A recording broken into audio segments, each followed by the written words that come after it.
जी हाँ साथियों, फिर से स्वागत है हमारे चैनल पर एक और नई मज़ेदार और जानकारीपूर्ण और मनोरंजनपूर्ण वीडियो के साथ।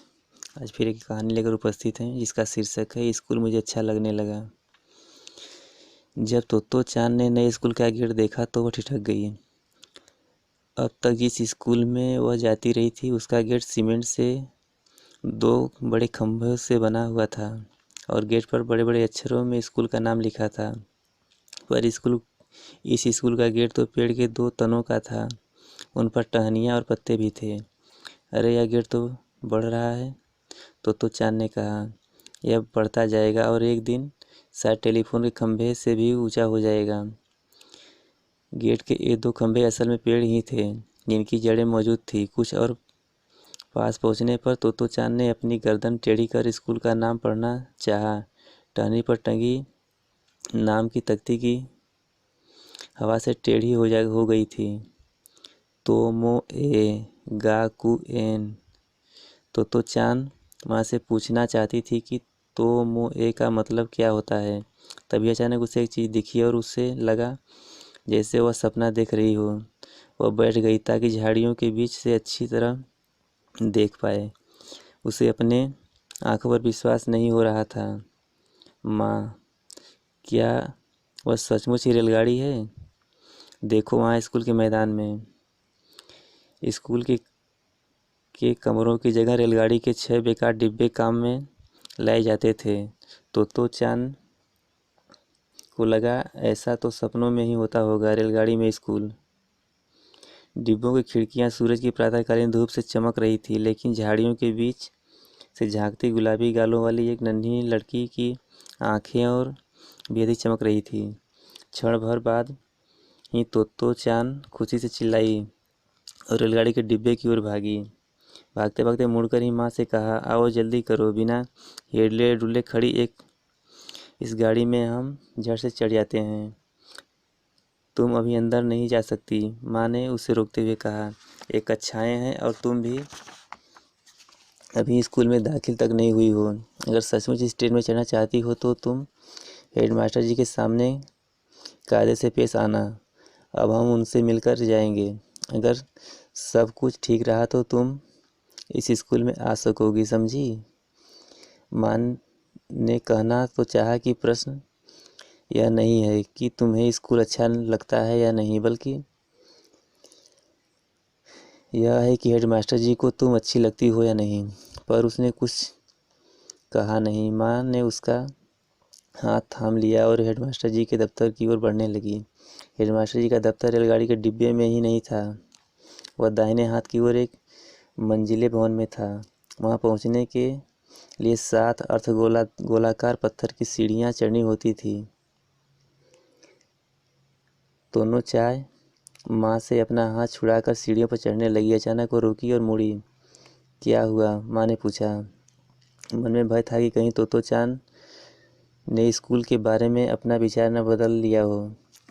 सबसे ऊपरी सीढ़ी पर चढ़ी तो चांद गंभीरता से फुसफुसाई, जिसने हम मिलने जा रहे हैं जरूर स्टेशन मास्टर होंगे।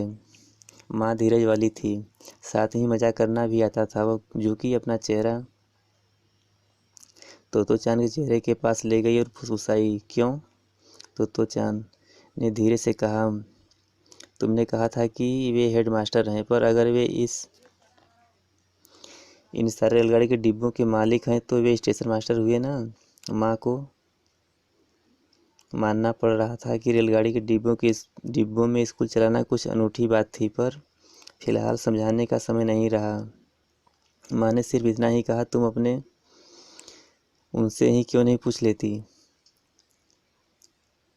पर तुम अपने डैडी के बारे में क्या सोचती हो? वे वायलिन बजाते हैं और उनके पास ढेरों वायलिन है, पर इससे अपना घर वायलिन की दुकान तो नहीं बन जाती? हाँ, दुकान तो नहीं बन जाता, अपना घर। तो चांद ने माँ का हाथ थामते हुए सहमति जताई। जब माँ और तो चांद दफ्तर में घुसी तो कुर्सी पर बैठे सज्जन उठ खड़े हुए।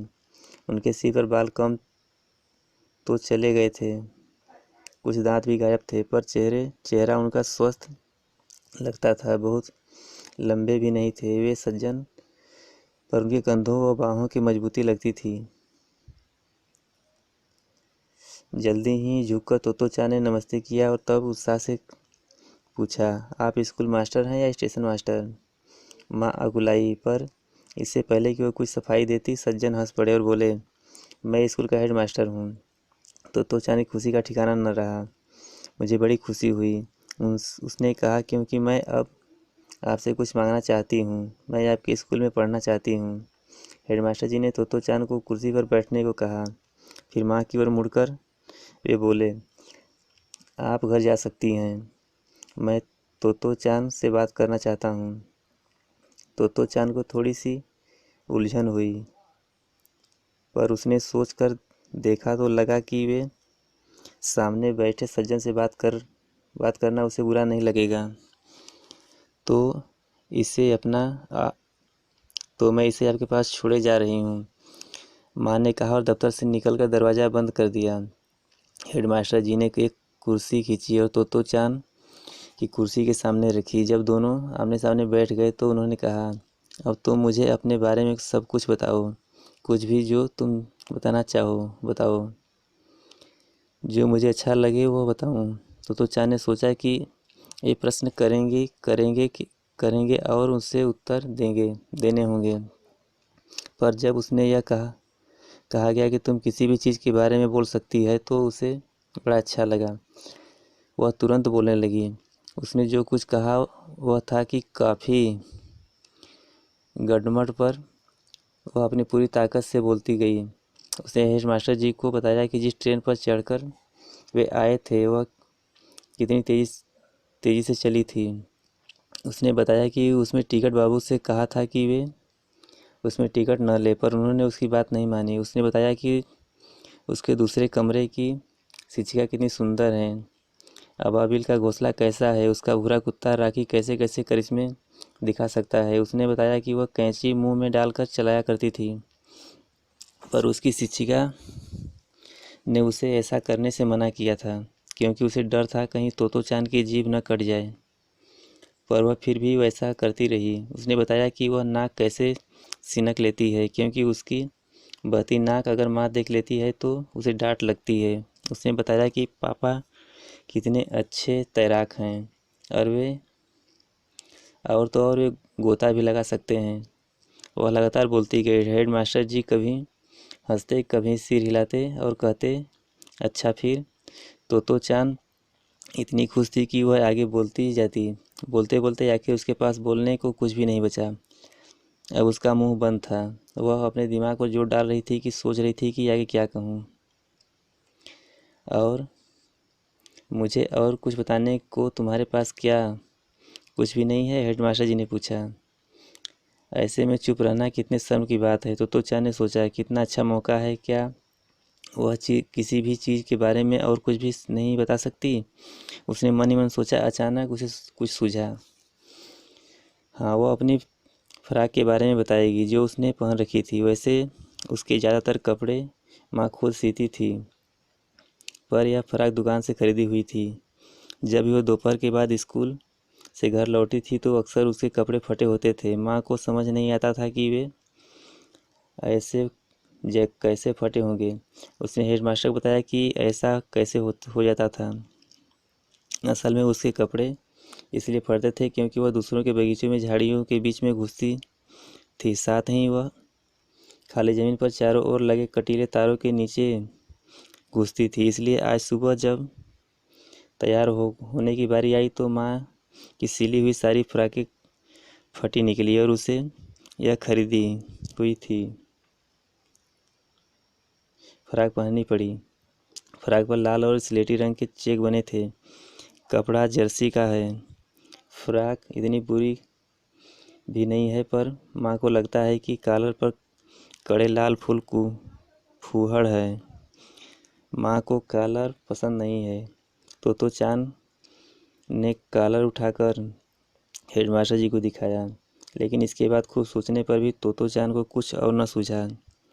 उससे इस बात से दुख हुआ होगा कि लेकिन तभी हेडमास्टर जी उठ खड़े हुए। उन्होंने अपना प्यार भरा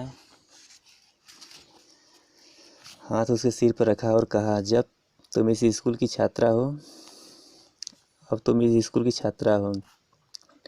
ठीक यही शब्द थे उनके। और उस समय तोतो चान को लगा कि वह जीवन में पहली बार किसी ऐसे व्यक्ति से मिली है जो उनकी सच से अच्छा लगता हो। असल में इससे पहले किसी ने उसे इतनी देर बोलने या सुनने नहीं सुना होगा। और उसे सुनते समय हेडमास्टर जी ने एक बार भी जमाई नहीं ली, न ही उनके चेहरे पर अरुचि का भाव आया। शुरू से अंत तक उसे सुनना उतना ही अच्छा लगा जितना कि उसे बोलना। हेडमास्टर के सामने वो अपने आप को सुरक्षित महसूस कर रही थी। वह बहुत खुश थी। वह हमेशा हमेशा के लिए उसने साथ ही रहना चाहती थी। ये भावनाएं थी तोतो चान की उस पहले दिन हेडमास्टर शशांकु कोसायाबी के बारे में। सौभाग्य से हेडमास्टर जी की भावनाएं भी उसके प्रति ऐसी ही व्यक्त थी। यहीं पर हमारी कहानी समाप्त होती है। फिर मिलते हैं इस तरह की मज़ेदार और जानकारी पूर्ण वीडियो के साथ।